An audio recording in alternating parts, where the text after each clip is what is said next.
Well, first of all, how excited are you guys to get back on the ice? I know it's a long wait, and then it's a quick preseason for you guys. Yeah, it is. We're very excited. This is a fun time of year. You know, September's interesting because you just don't get quite the amount of access you want to your student athletes in terms of team practice time. But you know, I think that the time that we've had, we've made productive. I think that Curtis Leonard and our other captains have done a really good job of getting the guys in the right frame of mind, mentally and physically, to be ready to go. But you know, we're excited to see where we're at on Saturday night in the exhibition, and then start trying to make improvements from there. What is the timetable? I mean, how long have you been able to coach your full team?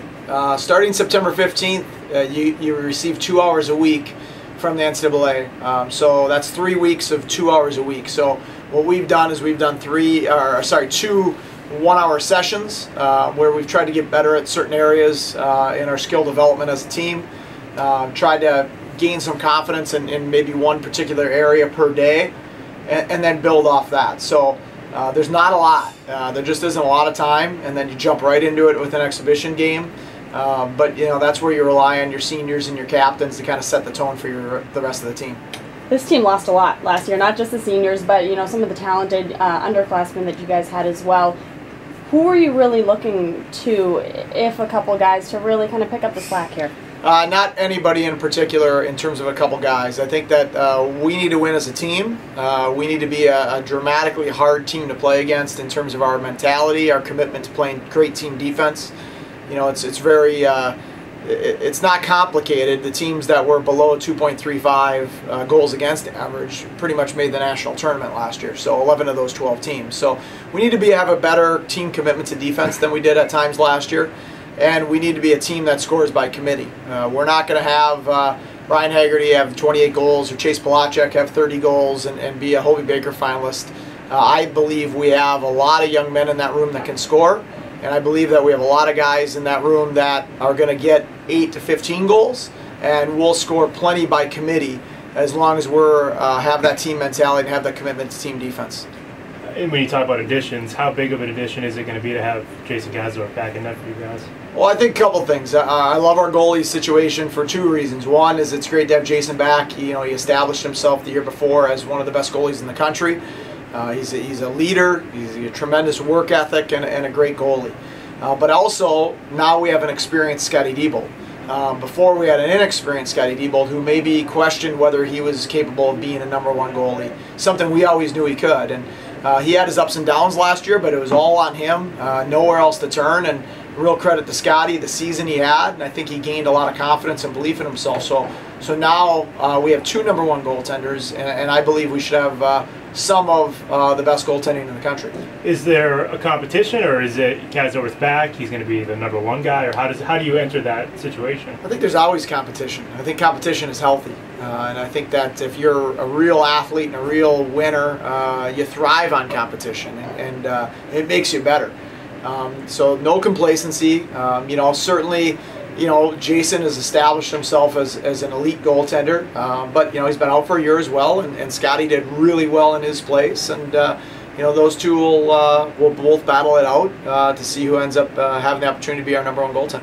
In terms of freshmen, I know you had 2 guys who were drafted. That has to be, you know, a nice feather in the cap in terms of the roster. Who should we keep an eye out for in the freshman group? It's a talented class. My assistant coaches, Brian Vines and Nolan Graham, did a really good job putting this class together. And I think it adds speed, it adds puck moving ability, and size to our team. It's our defense, the 3 defensemen that come in bring a lot of puck moving ability. I think we're gonna be a team that transitions the puck and moves the puck from our D zone much better than we have been in the past. And then the 3 forwards, the 4 forwards all skate very well. All do some really good things with guys like Nanny and Melanson being really elite skaters that can provide a real speed element for us.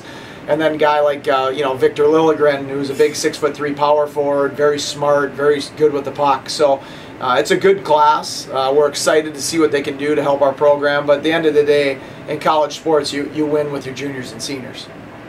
What do you want to see the team do on Saturday night? You know, like we said, you haven't had them as a group for a long time, so I'm sure you want to get a lot accomplished here in the first preseason game.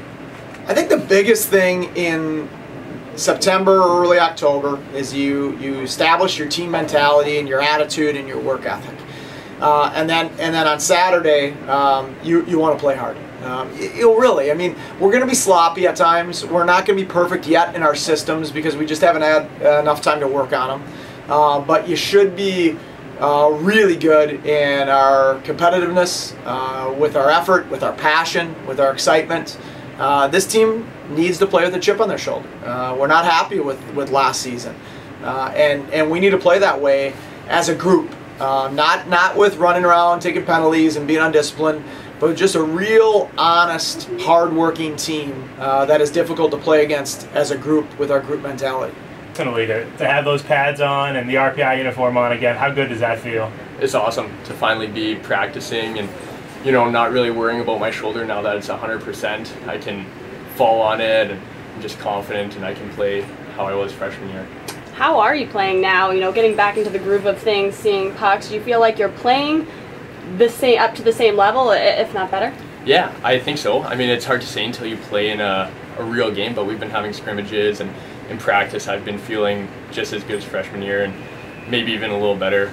So, yeah, I'm really excited for the season to start. How trying was this process for you? Not only the injury, but then deciding whether or not to have surgery and then going through with the surgery.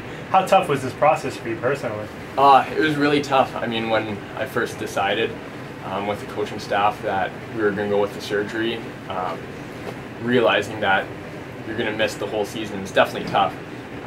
I've never had something like that happen to me. I've never been injured in hockey before, so to miss a whole season is definitely tough. It's hard to, you know, not really be able to contribute on ice to your team. You're just trying to encourage them as much as you can off the ice and be a good teammate. How different is this preseason? After freshman year and the way that you played, you felt like coming in last year, it was your job to lose. This year, after being out most of last year and Scott kind of stepping in, filling that role, heading into this preseason camp, Seth says it's a battle for you guys. How different is that for you this time around? Well, I mean, coming in freshman year, I was the third string, so, you know, you always got to compete. At the end of the day, it's the same every year. You just work your hardest and try and compete and try and play as much as you can, but at the end of the day, the coach is going to make the decision on who plays. And, you know, me and Scott, we're really good friends, and I'm happy for him when he plays, and he's happy for me, so we've got a good relationship, which really helps. Do you think having you guys both, with his experience and with you healthy, does that just get the season off on a right foot for you guys? Yeah, definitely. Having two starting goalies is definitely good for any team, and I think the team can take some confidence from that, whether I'm in net or Scotty's in net. You know, Scotty was unbelievable last year. I thought he played great, and you know, I think he'll be great this year. I think we've been pushing each other hard in goalie sessions and in practice, and there's a lot that we can take from each other. How big is this year? I know last year was probably tough for you to watch the way the season ended.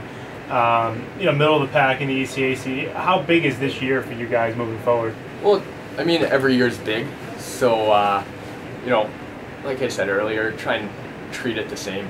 You know, you not so focused on the result as we are the process of continuously getting better, and I think that's something we did really well freshman year. We were just worried about getting better every day, and then by the end of the year, we went on a tear at the end of the year, which was really good because we weren't so focused on the wins and losses. We were just worried about playing our game and playing the right way.